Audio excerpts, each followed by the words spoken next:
Hi, everyone. Welcome to the Golden Hour content series from the Horizon League. So glad you could join us this week on our episode. And of course, every time we like to remind you why the Golden Hour. Well, the Golden Hour in the Horizon League, it's that beautiful time of day where the sun meets the Earth's surface. You get the horizon, and that's who we are in the Horizon League, that combination of student and athlete. The Golden Hour, it all comes together, and we bring you some discussions in and around college athletics here in the Horizon League. And today, our guest is Ben Portnoy of the Sports Business Journal. Ben, welcome to our chat. This is great. No, I'm excited to do this. Glad to be with you. Glad to visit for a little bit. Yeah, absolutely. And I'm Sean Sullivan, our Associate Commissioner for Branding, Messaging, and Strategic Initiatives. And one place that we want to start at some point is getting into your piece a few weeks ago where we talked about mid-major and congressional strategy. I do want to get to that. However, I do want to get going. We have got a lot of stakeholders around the Horizon League, whether they are students in some of our member institutions. We've got graduate assistants, even in our office. You are a journalist. Maybe you can give us a little insight into your path to your current role as a reporter for SBJ. And then I can ask you some questions on advice for those individuals. Yeah, definitely. Well, it's fun. I think back a lot. I was always really into writing. I really enjoyed, English, history. That's kind of where my brain always went. Math and science. I see too many numbers. I get a little afraid. Yeah. It's, not great, right? But I think, I got started working for my high school newspaper and, did that. And I tell this story a lot, but I was working for my high school newspaper. I started doing some freelance work for a website that covered my high school's sport conference. A reporter who had worked sort of with the Chicago Tribune and some other places had started it, and they needed some extra hands. And I said, hey, I'm 17. I'll raise my hand and help and do it. And so we got chatting, and he said, I can't really pay you, but Buffalo Wild Wings is a sponsor for the site. I could probably get you some Buffalo Wild Wings gift cards. And so I like to say that my first paycheck in journalism was a Buffalo Wild Wings gift card. But, from there, I went to Indiana, did all sorts of student media, I hosted a radio show. I worked for the student paper. I worked for the Fort Wayne Journal-Gazette. I worked for covering Indiana football, covered the basketball team, did TV broadcasting and sideline reporting. So if you really want to dig into the annals of YouTube, I'm sure there's a really terrible, broadcast reel of mine from my freshman or sophomore year somewhere out there. And from there, it's funny. Like I grew up, in a Big Ten family. My parents are Michigan grads. I went to Indiana, but then I've pretty much spent my life since then in SEC country and, covered Mississippi State for a couple of years, covered South Carolina football for a couple of years, and, been with SBJ now about a little over 2 years, which is crazy. But good thing nothing's changed in that time, if at all. Well, and we're not giving you any shortage of topics to cover in college sports. And New Trier High School, North Shore of Chicago. Yep, there are a lot of important people that have come out of New Trier. You just the latest. Myself is not included. I am not included in part of that list. But yeah. But going back to the advice part, like you raised your hand. I think that's probably half of it, right? Just say yes, and maybe the dominoes fall. But what were some of those early takeaways that led to the dominoes that took you to SBJ? Yeah, I'm really a big believer in kind of you create your own luck, right? And that if you work hard and you put yourself in good situations, like good things can happen. Now, again, it's not always that simple. Doors take time to open, whatever that might be. But I remember when I was in college. This was probably my junior year. I'd worked for a summer league baseball team the summer before, covered the team as a writing intern, but I also during games was both like tweeting about the games while also like running the scoreboard and the music at the same time. So it was doing a lot of multitasking. And I remember thinking, man, it'd be so nice when I just get to go to a game and just cover the game, right? And then you turn into, oh, well, it'd be nice when I could just do that. Anyway, it spirals from there. But I remember I reached out to a whole bunch of newspapers. I literally made a spreadsheet with about 150 newspapers across the country. Like didn't matter from, the New York Times to, small town, wherever. And I sent them my clips that I had from the student paper and from the summer before and some other stuff. Had a couple of references, whatever.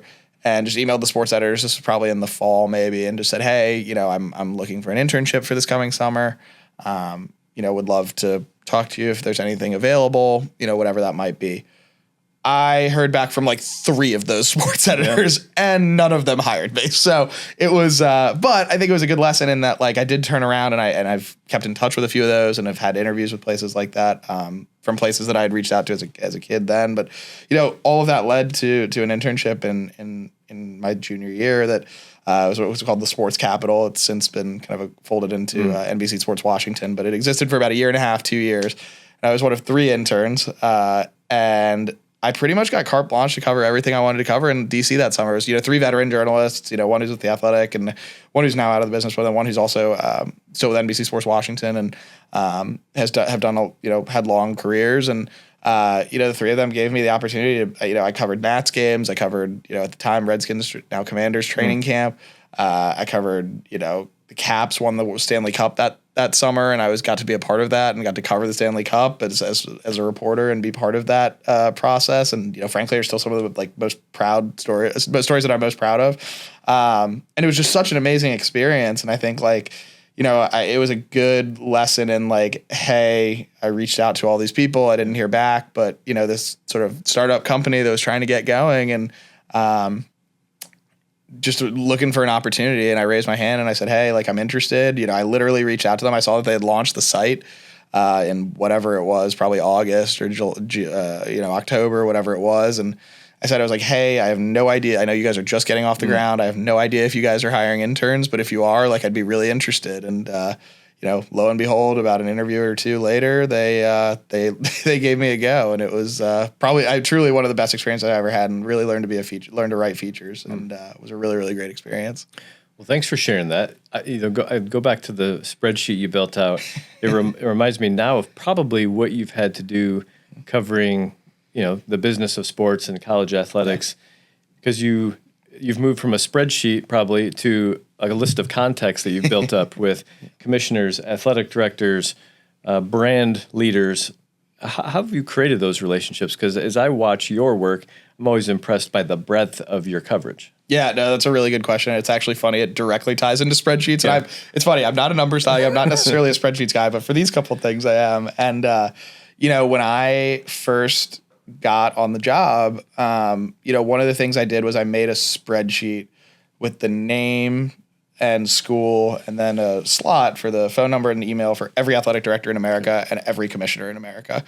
And I basically I had a fefew that I was able to fill in from my previous jobs and people that I had interacted with and things like that. I was probably, 25 or something, but, at the FBS level, at least at that point, is kind of the spreadsheet I keep, generally speaking. And, but that's still 160, 70 people that I was still like, okay, I need to find a reason to essentially, connect with these people or find something. And so, when I was early on, one of the things I did over my first few weeks was I hand wrote a list of sort of all the major NCAA committees, all of the CFP committees, all of the football and basketball oversight committees at the NCAA level, things like that. It was probably, 8 or 9 committees, which, is probably people listening to this do know, like it's, 9, 10, 20 people on each. And I pretty much emailed, whether it was communication staff or people directly, just said, hey, like I'd love to set up, 10, 15 minutes to chat, not looking for anything specific, just we can talk off the record. Just wanted to get a chance to you to get to know me to get to know you, and so on and so forth. And I heard back from, probably not necessarily every single one, but like the majority. And for me, that was a really great way to sort of see the breadth of college athletics, but also was a really good way for me to, I kind of look at it as a game a little bit where I'm like, okay, cool. I can fill some spots on my board here. And it was great. Like, I mean, I love that part of it. I think college athletics is a little bit of like speed dating, and especially in my job. And I think that was a really fun way to be able to do that, where I was able to, meet a bunch of people very quickly. And over the course of, I probably was taking those calls and doing those calls for a month and a half, but it was really beneficial for me. So then, when I call someone, the first time I'm calling them, I'm not asking for something or I'm not looking for something, right? It's a chance for me to connect with someone and say hello and introduce. And, as you build relationships with anyone in life, whether it's as a reporter or otherwise, like, it's a lot easier talking to someone for the second, third, fourth, fifth time as opposed to the first time or whatever it might be. And so I think that was, that was an approach that I took. And was something I had done similarly at as a beat writer, but obviously with covering the whole ecosystem, that was a nice way to help shrink it down a little bit, at least. So, segueing a little bit to comms professionals, right? We've got our 11 member institutions. all of them have comm staffs, and this would speak to any PR staffs, I guess, in general. But is it similar on that side where, not that we're going to shuttle down your cell phone on this podcast or your email, but what's a good, are there tacks that you've appreciated from comms professionals when they've said, hey, I've got this story, what do you think about this? Or is it, would you, are reporters like you just open to a conversation from somebody without something to pitch just to kind of start the ball? Yeah, rolling? 100%. I think like conversations are always a great place to start, right? I think that, that's a big piece of it. I think also too, like, I think like, look, like I'm not alone in this. Like a lot of other reporters get inundated with requests and comments and questions and things like that. And, frankly, I'm not the world's best emailer, but I'm trying to be better. I promise. So if I miss you, I promise I'm not ghosting you. I'm getting better. Yeah. But I do think like, you get inundated with a lot, and I'm not unique in that sense. But I think like for me, when I look at story pitches or things like that, I try to think like, okay, A, is anyone else doing this? B, what's the access going to look like? And C, like is there a broader trend I can look at in college athletics that might make sense here? That this is maybe a microcosm of or something like that. For me, right, like I can write about a singular school or a singular league or something like that, but generally speaking, it's helpful for at least me in my role. Like it's where can I apply this to like something maybe broader? Like does it touch some bigger theme over here? I think about I was working on a story a couple weeks ago about the bowl system, and one of the things that came up was that the Fiesta Bowl was kind of rebranding around what they do, and that they're rebranding the parent organization as just the Fiesta Bowl organization to now the Fiesta Sports Foundation. I believe it might be, but I don't think I'm butchering that. But and the idea was that sort of allowed for stakeholders in Phoenix to understand that, hey, we do more than just run a bowl game, right? Like they run 2 bowl games, and that's part of it, but they also do run a whole bunch of other events throughout the community, things like that. And it was basically a signal to the market, like, hey, we're doing more than that. Yeah.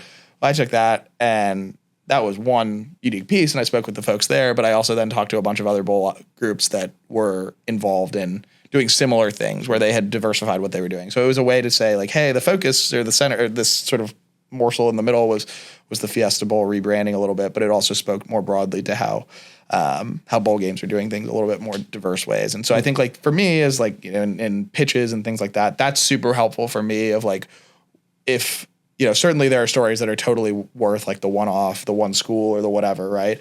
And certainly I think those stories are really important and really great, but it is helpful of like, I like to think of like, what's the national realm for this story? And I think sometimes, and frankly, that can be hard. Sometimes it's on some level, frankly, it's probably easier to focus on one thing or one place or whatever. And I do love doing that. But I think that, it is helpful of like, how can I tie this to a bigger theme as well? That's awesome. Interesting. Okay. So let's get into the article you wrote going back about a month now. And it was a piece that we touched on in the Golden Hour with our commissioner, Julie Rowe Lash. And you connected not only with the commissioner, but President Johnson at Youngstown State, along with several other commissioners in this coalition of 10. I think Julie's coined it the Tenacious 10. I don't know if that's an official name, but we'll go with it. How did that kind of story come together? Why did you think it was important to be told? And maybe what do you see coming next in that vein of mid-major advocacy in the ecosystem of college sports? Yeah, that was one that just kind of came out of the blue a little bit, but was one that I think was for me at least really important, because I think that it was one that, look, college sports are in a funky place, right? Like there's a lot of change going on. There's a lot of shifting, whether it's, conference realignment or whatever, and the economic impacts that schools are seeing and conferences and wherever. And that effect goes from, the highest of the high to the lowest of the low. Like everyone is impacted by those things. And I think that when it comes to like trying to explain what those issues are, whether it's with the federal government, whether it's with, stakeholders, whatever, like those things are just increasingly important. And I think there's an information gap on a lot of these things that a lot of places are trying to bridge. As it relates to that story, one of the things that I think I found really interesting and really important was President Johnson at Youngstown State, his involvement I think is really interesting, where you have a former, state representative that's helping spearhead this, but also to, Julie's involvement and knowing the NCAA ecosystem from her time there and sort of the lobbying efforts and things like that. I think those are, as we talk about whether the federal government can get involved in college sports or help to move things forward, or are there ways that, college athletics might need the help of the federal government, it makes a lot of sense for a lot of conferences that, need to echo like, hey, here are the things that we're concerned about. Here are the things that we would hope that lawmakers might take up or help or look at. It's important to have a voice in those conversations. And I think that's to me, like what I think that coalition speaks to and is a really important thing because again, like the issues facing, the Power Four versus, low major Division One are certainly different, but I do think but again, those places are different in that they also have specific needs and specific thoughts and specific pieces that they want to be heard. And I think that's, why a coalition of those some of these conferences and the Horizon League in particular is I think really important and something that matters in the broad strokes of college athletics right now. Well, we appreciate you telling that story. I think there's more chapters to it to be written, and I know the Horizon League and our peer leagues and conferences, I know we're going to continue to advocate for that, and hopefully have more stories to share. You're in town covering a few different things. One of which was we just kind of went over to a really cool event this morning. We're recording this on a Tuesday morning. I think it's Tuesday, and the Indianapolis Business Journal, along with our friends over at the Indiana Sports Corp, had put on a tip-off event leading into the 2026 Men's Final Four, which will be hosted here, not only for D1, but D2 and D3. We talked about that this morning. President Baker was there. You had some NCAA brass, including Joanne Scott, Dan Gavitt, many Indianapolis stakeholders, like our friend Leonard Hoops at Visit Indy, Patrick Talty, who heads up Indiana Sports Corp, Andy Mallon with the Capital Improvement Board. So many have these perspectives. What did you think about that? And you've spent a lot of time in and around Indianapolis, but what were your takeaways from this event and how Indianapolis does events? I say all the time that Indianapolis should host like one major sporting event every year. It's such a great place for this kind of thing and the Final Four in particular. But I thought the event was great. I thought it was a really fun way to kind of, no pun intended, tip off, the basketball season that's coming, but also the Final Four that's coming here in not too long. And I think that, they mentioned it in a panel talking about the 2021 Final Four and during the COVID bubble and all of that. And I thought that was really interesting to think back on and some of the stories there. But also that it's been, 10, 11 years since Indianapolis has been able to host a quote unquote, like real Final Four. Yeah. And in a place that's so basketball crazy, that's so easy to get around, that hotels are great. Like the downtown is awesome. Like it's just a really great place to host a big event. I mean, there's a reason that you hear, I hear it from my colleagues who work in the NFL and who are reporters covering teams. Like they all love coming here for the combine, and it's such a big event. But it's only grown bigger. But it's a great place. It's super convenient. It's easy to get around. All of those things. And I think like when you see a Final Four, you combine those things logistically with a place that is basketball crazy, that has the history that Indiana basketball does, the state of Indiana basketball in the state of Indiana does. That's centrally located in the heart of the country, right? Like I think all of those things really tie well to a really good event. And I think, a lot of that was on display in the conversations this morning. I think, there's certainly a reason why the Final Four keeps coming back every year. And I think, as part of, the NCAA being here in Indianapolis, that is part of that the Final Four and big events certainly, come to Indianapolis as well. But I do think there's, like the Final Four and the NCAA tournament are such big, broad, behemoths of events that, those aren't just going anywhere. Yeah. And I think it's a testament to Indianapolis that, it does keep coming back and that it does put on such a great show. And I thought that, this morning I didn't realize that was the first time they had done kind of a tip-off breakfast type thing. Was really cool and I think was a really fun event. And I think, it was, will probably only continue to grow. And I know I'm definitely looking forward to Final Four being here in a few months. It's a great perspective. We are grateful and excited to be co-host with IU Indianapolis, our athletics director over there at IUND, Luke Basso, and the Indiana Sports Corp, our partners there, to try to put on another great show with our team over at the NCAA and everybody who's involved here in Indianapolis. We also heard Quinn Buckner also spoke, which was pretty cool. That was kind of a surprise.